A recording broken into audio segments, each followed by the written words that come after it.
The day I came home and found my garage reduced to a pile of broken concrete, twisted steel, and shattered equipment, I honestly thought I was looking at the wrong house. That's not an exaggeration. I actually stopped my truck in the middle of the street and stared for a few seconds because my brain refused to accept what my eyes were seeing. 48 hours. That's all it took for them to destroy something I'd spent nearly a year planning, saving for, and building. What they didn't know was that 15 days later, the same decision would blow apart their entire leadership board and turn their little power game into the most expensive mistake of their lives. My name is Daniel Mercer. I spent 23 years with the Denver Police Department before a drunk driver changed everything during a pursuit response one rainy night. I survived, which I know is more than some people get, but my spine never fully recovered. Since then, a wheelchair has become part of my daily routine. Not my identity, not who I am, just part of the equipment I use to keep moving through life. The funny thing is, most people assume the hardest part of being injured is the physical pain. It isn't. The hardest part is learning how much of the world was designed by people who never imagined someone like you would need to use it. That's why the garage mattered so much. To most people, it was just a garage. To me, it was independence. My wife, Emily, used to joke that I spent more time planning that project than I did planning our wedding. She wasn't entirely wrong. Every inch had a purpose. Wider access paths, a custom lift system, storage designed around mobility limitations, specialized work areas where I could repair equipment without needing help every 5 minutes. It wasn't luxury. It was functionality. It was dignity. We lived in a community outside Castle Rock, Colorado, one of those neighborhoods with perfectly trimmed lawns, matching mailboxes, and an HOA that seemed convinced it was running a small country instead of subdivision. Now, to be fair, I wasn't one of those people who automatically hated HOAs. Most of the time, I ignored them, and they ignored me. Pay the dues, follow the rules, move on with life. That was my philosophy. When I submitted plans for the garage addition, I followed every single requirement. Architectural review, engineering approval, county permits, inspections, every box checked, every signature obtained, every fee paid. The approval letter was sitting in a folder inside my home office. Construction took months. There were weather delays, supply chain issues, and one subcontractor who disappeared for 2 weeks after claiming he had food poisoning. Looking back, that guy probably just wanted a vacation. But eventually everything came together. 3 weeks before the disaster, construction finished. For the first time since my injury, I felt like my property actually worked for me instead of against me. Then came the board meeting. At the time, it seemed insignificant. Looking back, it was probably where this entire mess truly started. The HOA board president, a woman named Linda Holloway, had built her reputation on being the strictest rule enforcer the neighborhood had ever seen. Some people admired her. Most tolerated her. A few feared her. She loved procedures, regulations, and reminding everyone that rules existed for a reason. During that meeting, she casually mentioned concerns about maintaining neighborhood aesthetics. Then she looked directly at me. Not for long, just long enough. One of those moments where nothing is technically said, but everybody understands exactly what's happening. Afterward, one of my neighbors, Rick, walked over carrying a paper plate full of barbecue. "You notice that?" he asked quietly. I laughed. "Notice what?" He tilted his head toward Linda across the room. "The fact she practically stared through your skull for 30 seconds? I shrugged it off. "Probably nothing." Rick laughed. "Danny, buddy, when people like Linda start acting nice, worry. When they start acting quiet, really worry." I wish it listenat. 3 weeks later, I was returning from a physical therapy appointment. The afternoon sun was dropping behind the mountains, and I remember feeling unusually optimistic. My therapist had finally cleared me for a few new exercises. Small victory, but after years of recovery, you learn to celebrate small victories. Then I turned onto my street. At first I noticed a construction dumpster, then dust, then yellow caution tape. Then my stomach dropped. My garage was gone, completely gone. The custom lift system crushed beneath broken slabs. Storage cabinets splintered into pieces. Thousands of dollars in adaptive equipment buried under rubble. I sat there in silence for what felt like forever, Emily arrived 20 minutes later after I called her. She got out of the car, looked at the destruction, and just whispered, "Oh my God." Neither of us knew what to say. Because there are moments in life so absurd that anger doesn't arrive immediately. First comes confusion, then disbelief, then questions. Lots of questions. The biggest one being simple. Who in the hell thought they had the authority to do this? I wish I could tell you there was some logical explanation waiting for me, some misunderstanding that would get sorted out with a few phone calls and an apology, but deep down I already knew better. People don't accidentally hire demolition crews. People don't accidentally destroy $70,000 worth of property. Somebody made a decision, somebody signed paperwork, and somebody believed they were untouchable while doing it. The first thing I did was wheel myself into the house and pull out every document connected to the garage project. Permits, engineering reports, architectural approvals, inspection records. I spread everything across the dining room table while Emily started making calls. Within 30 minutes, we confirmed exactly what I suspected. Every approval was valid. Every permit was active. Every inspection had passed. There was no violation. No expired do seressastion. No hidden technicality. Nothing. Which somehow made the situation even worse. Around 4 o'clock, I called the HOA management office. The receptionist transferred me immediately, almost suspiciously fast, as if she already knew who I was. The call landed with Linda Holloway herself. Her voice sounded calm. Too calm. The kind of calm people use when they've rehearsed a conversation. "Mr. Mercer," she said, "I expected your call." I remember gripping the phone so tightly my knuckles turned white. "Expected it?" I asked. "You demolished my garage.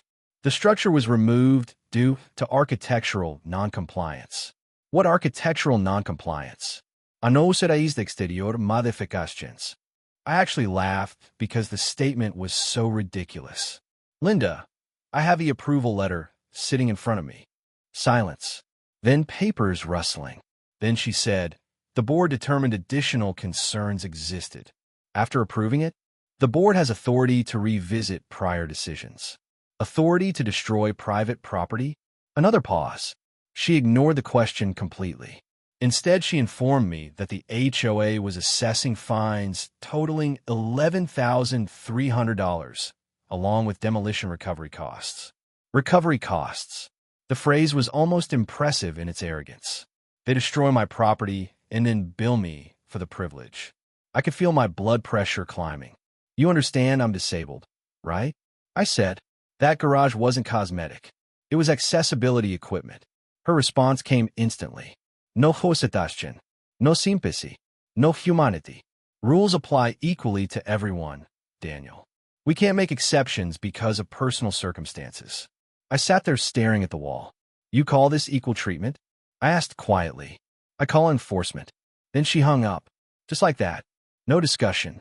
No explanation. No attempt to justify what had happened. The conversation lasted less than 4 minutes, but it told me everything I needed to know. This wasn't a misunderstanding. This was intentional. Emily walked into the room as I lowered the phone. She looked at my face and immediately knew something had changed. "What happened?" she asked. I looked up. "They think they're going to get away with it." Now here's the part that makes this story different from most HOA nightmare stories you've probably heard. My wife wasn't just angry. She was qualified. Emily spent 16 years working as a civil rights attorney, focusing primarily on disability accommodation cases. Most people see a wheelchair and think about ramps. Emily sees federal statutes, compliance requirements, discrimination standards, and legal exposure. She listened carefully while I repeated every word Linda had said. Then she became very quiet. That's always the sign. People think lawyers get loud when they're angry. The good ones get quiet. Emily walked into her office, opened a notebook, and started writing. 10 minutes later, she came back carrying a legal pad covered in notes. "Daniel," she said, "have you still been saving everything?" I knew exactly what she meant. 8 months earlier, after several strange interactions with Linda and a few board members, I'd started documenting communications. Nothing obsessive, just emails, letters, meeting notes, voicemail recordings where legally permitted, and copies of board announcements. It was partly habit from police work. Documentation saves lives and careers. Emily looked through the files for nearly 3 hours that night. The deeper she dug, the more concerned she became. Patterns started emerging. Emails questioning whether accessibility modifications were consistent with community appearance. Internal messages discussing whether accommodations created precedent concerns. Meeting minutes where board members repeatedly referred to my garage as special treatment. By midnight, we weren't looking at one bad decision anymore.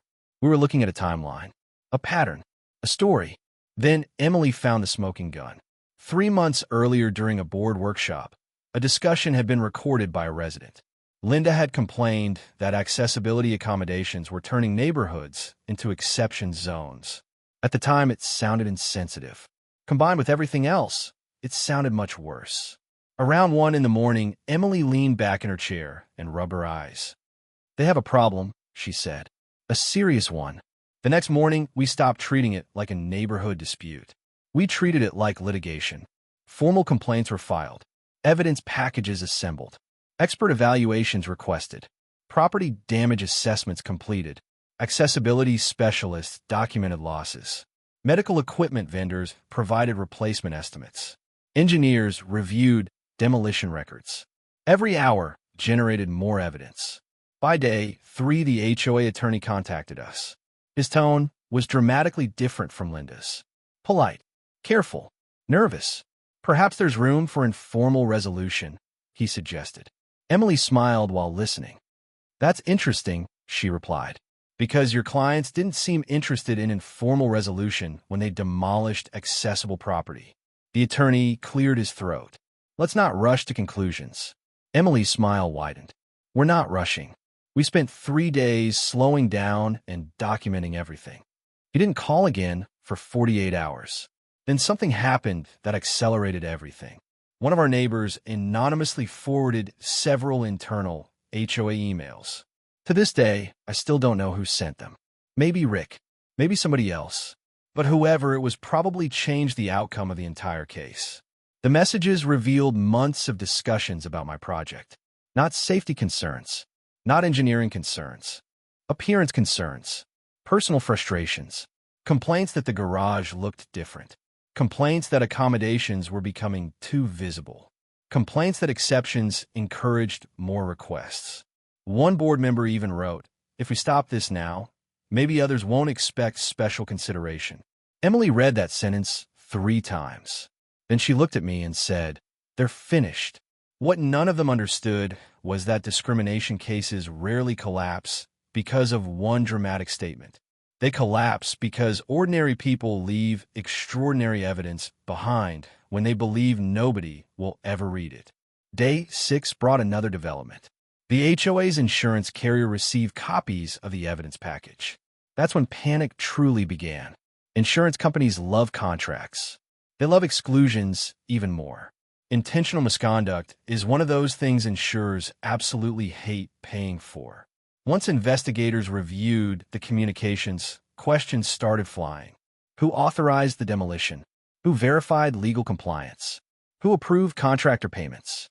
Who reviewed accommodation requirements? Nobody seemed eager to answer. Suddenly, board members who had acted united for months started protecting themselves individually. Phone calls went unanswered. Meetings became chaotic. Rumors spread through the neighborhood. People stopped talking about landscaping violations and started talking about lawsuits. Then came day 10. Linda held a community meeting hoping to reassure residents. It became a disaster. Homeowners packed the room. Questions came from every direction. Did you really approve demolition without a court order? How much liability are we facing? Are our dues going to increase? Were accessibility laws violated? Linda tried controlling the room, but fear had already replaced confidence. For years, residents believed the board protected property values. Now, they were wondering whether the board had endangered them instead. The meeting ended early after several homeowners demanded financial transparency reports. Walking back to my truck afterward, Rick caught up with me. "You know," he said, grinning, I haven't seen Linda this nervous since somebody painted their mailbox purple in 2017. I laughed despite everything. That's oddly specific. Trust me, he said. Neighborhood legends never die. But behind the humor, the pressure was building. Every day brought new cracks in the foundation of the board's authority. Every document revealed another mistake. Every conversation created another witness. And by the time day 13 arrived, the collapse had finally become impossible to stop. Day 13 started with an email that landed in every homeowner's inbox before sunrise. 2 board members had resigned effective immediately. No explanation, no farewell message, just a short statement thanking residents for their service and wishing the community well. Nobody believed that was the real reason. By then, everyone knew exactly what was happening. The walls were closing in, and the people who had spent months backing Linda's decisions were suddenly looking for emergency exits. Around noon, Emily received another call from the HOA attorney. This time, there was no confidence left in his voice. No legal posturing. No attempts to minimize what had happened. He sounded exhausted. My clients would like to discuss settlement options, he said. Emily glanced at me across the kitchen table. Now they want to talk, she asked. They recognize the situation has become more complicated. I couldn't help laughing. More complicated. That was one way to describe it. Another way would have been catastrophic. Over the next 24 hours, negotiations moved faster than I thought possible. The same people who had ignored us, dismissed us, and treated us like an inconvenience were suddenly desperate to make the problem disappear. Funny how that works. Power makes people arrogant right up until accountability walks through the door. On day 14, the final offer arrived. It wasn't even close to where things had started. Full reimbursement for the demolished garage. Replacement of every damaged accessibility system. Compensation for destroyed equipment. Legal costs. Additional damages. By the time the numbers were finalized, the settlement package exceeded $300,000. I remember staring at the document for several seconds. Not because of the money. Honestly, the money wasn't what hit me. What hit me was the realization that somebody had finally been forced to admit they were wrong. That's rarer than people think, especially when pride gets involved. Linda Holloway was removed from her position before the agreement was finalized. The board didn't even try defending her anymore. The woman who had once controlled every meeting, every committee, every decision, suddenly found herself standing alone. No applause, no support, no loyal allies rushing to her defense. Just silence. And if I'm being honest, that silence probably hurt more than any financial consequence. A week later, I saw her for the last time. I was leaving a contractor meeting at the property when she pulled into the parking lot nearby. For a second, neither of us moved. Then she stepped out of her vehicle. She looked older somehow. Not physically, just tired. The kind of tired that comes from realizing your certainty wasn't wisdom after all. She walked halfway toward me before stopping. I never thought it would go this far, she said. I considered that for a moment. Neither did I. She looked away. I was trying to protect the neighborhood. There it was. The justification. The story she'd probably repeated to herself for months. Maybe years. The belief that intentions somehow erase consequences. No, I said quietly. You were trying to control the neighborhood. That's not the same thing. She didn't answer. There wasn't really anything left to say. She got back in her vehicle and drove away. That was the last time I ever saw her. 6 months later, construction on the new garage was complete. Bigger, better, smarter. Every lesson learned from the first design had been incorporated into the second. The access routes were improved. The storage systems were more efficient. The workshop space was expanded. For the first time since my injury, everything felt right. One evening, I sat alone inside the finished garage after everyone else had gone inside. The sun was setting beyond the hills, casting long shadows across the concrete floor. I remember rolling slowly through the space and thinking about how strange life can be. Because the truth is, this story was never really about a garage. It wasn't even about an HOA. It was about what happens when people become so convinced of their authority that they stop seeing the human beings standing in front of them. Somewhere along the way, Linda stopped seeing a neighbor. She stopped seeing a husband, a former police officer, a man rebuilding his life after a devastating injury. All she saw was a rule book and an opportunity to enforce it. And once people become symbols instead of human beings, it's amazing how easy it becomes to justify almost anything. The irony is that she probably believed she was protecting property values. Instead, she nearly destroyed the entire community's financial stability. She thought she was demonstrating strength. Instead, she exposed weakness. She thought she was teaching someone a lesson. In the end, she learned one herself. Every now and then a new resident hears the story and asks whether I regret taking legal action. My answer always surprises them. I don't regret it, but I don't celebrate it either. Because when conflicts reach that point, everybody loses something. Time, trust, peace of mind, relationships. The real victory isn't winning. The real victory is preventing things from getting there in the first place. Unfortunately, some people only understand consequences after they arrive. Today, the neighborhood is different. The board is different. The culture is different. People ask more questions. Decisions receive more scrutiny. Residents pay closer attention. Maybe that's a good thing. Maybe communities work better when nobody gets too comfortable with power. But that's just my opinion. What do you think? If a homeowners association has the authority to affect people's homes, finances, and daily lives, should there be stronger oversight to keep that power in check? Or do communities need strict enforcement to function properly? And where do you draw the line between protecting standards and abusing authority? Let me know in the comments, because stories like this always seem to divide people right down the middle. If you enjoyed the video, don't forget to like, subscribe, and share it with someone who has their own HOA story to tell. Trust me, after what happened here, I'd love to hear it.